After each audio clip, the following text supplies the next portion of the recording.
Yesu apewe sifa. Shalom shalom, wewe ambaye pia unaendelea kuitazama IDFM Radio na kusikiliza kupitia 95.7 hapa jijini Arusha. Endelea pia kutufuatilia kupitia mitandao yetu ya kijamii. Pale Facebook unaandika Idea Arusha na unakwenda kutulike na kufollow pale, lakini Instagram unaandika official Idea Radio. Unakwenda pia kutufollow pale, lakini kupitia YouTube unaandika IDFM Radio 95.7. Vipindi mbalimbali bado vinaendelea kupitia mitandao yetu ya kijamii.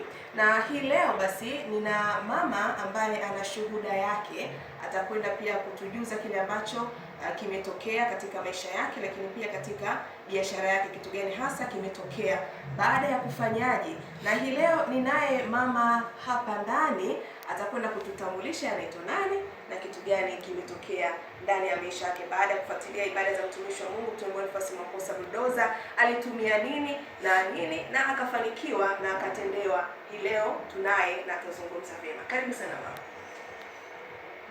Mimi nilienda mwaka juzi pale kwa Mwamposa kwenye maombi, ni katika maombi 12. Ninaomba nitendewe watoto wangu walikuwa CCP pangiwe Zanzibar, na kweli akapangiwa. Njeo Steve, ninatokea Morongo, nimekuja kutoa ushuhuda wangu. Mwaka juzi nilienda pale Kisongo Magereza kwenye kongamano la mtumishi Mwamposa. Nilipofika nikaandika maombi yangu 12. Nikaandika naomba ni mtoto wangu alikuwa CCP, naomba Mungu amsaidie apangiwe Zanzibar. Na kweli akapangiwa Zanzibar. Nilijibiwa. Lingine nikaomba mtoto wangu afaulu wastani apate A, na kweli akafaulu akapata hiyo. Kingine nilitendewa, niliomba niweze kumalizia nyumba yangu ilikuwa haijaisha, nikamaliza, japo kingine bado. Nikapata hela kiurahisi, nikaweka madirisha ya aluminium. Nikaomba tena Mungu anisaidie niweke ukuta nyumba yangu, nikaweka ukuta, nikaweka na geti. Mwisho wa siku tukimwaga yale maji ya kuomba familia, tunaitoa chawi, lakini sisi tunakazana kumwaga hivyo hivyo. Tukakutana na mapaka, mapanya wameoza, nilikuwa naumwa mguu kapona. Nikakutana tena na nani wewe anaitwa Karungu, yeye bahati simu yangu ilikuwa inasumbua, tujapiga picha. Alikuwa ametoka mpaka wadudu mafifinyo.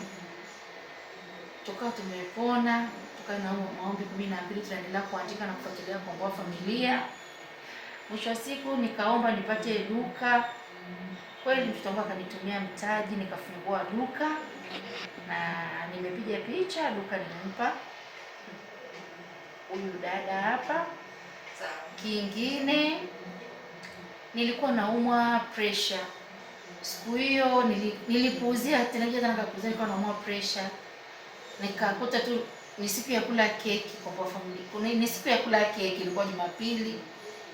Nilikuwa naumwa na pressure fika mpaka 200 na. Lakini nilipokuta tu nikachukua ile makombo ya mezani ya chakula, nikaanza kula ile keki. Na mimi nikaona nyewe mnakula keki na mimi nikala. Toka siku hiyo mpaka leo sijaumwa pressure tena. Na kwa sasa hivi ninaomba Mungu unisaidie na Mwamposa, mtumishi Mwamposa, ninaomba unisaidie. Nilikuwa naomba na mimi nipate gari na watoto wangu wafanikiwe, na mtoto wangu huyu mkubwa aweze na yeye kupandishwa cheo, na watoto wangu wakafanye vizuri darasani. Ninaomba unisaidie mtumishi. Okay, sawa. Ni shuhuda ya mama huyu, na kama ambavyo pia umetueleza hapo jinsi gani Mungu amekutendea kupitia madhabahu hii Inuka Uangaze. Na je, kabla ya kuanza kupata hivi vyote kutendewa, ulijuaje madhabahu hii Inuka Uangaze? Taarifa ulizipata wapi ndio ukaanza kuona vitu vingi ambavyo kama ambavyo pia umetuambia hapa vile ambavyo umetendewa?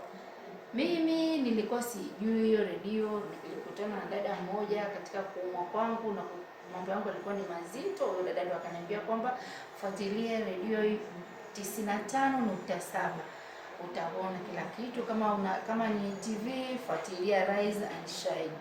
Kweli nilikuwa nafuatilia, na mpaka sasa hivi mimi sina redio nyingine niitumia zaidi ya hiyo, na nawafuatilia Komboa Familia, na natuma sadaka kupitia hizo namba mnazotoa kwenye kipindi cha Operation Komboa Familia. Kuna namba zinatoka hapo na mimi natuma sadaka yangu pia huko.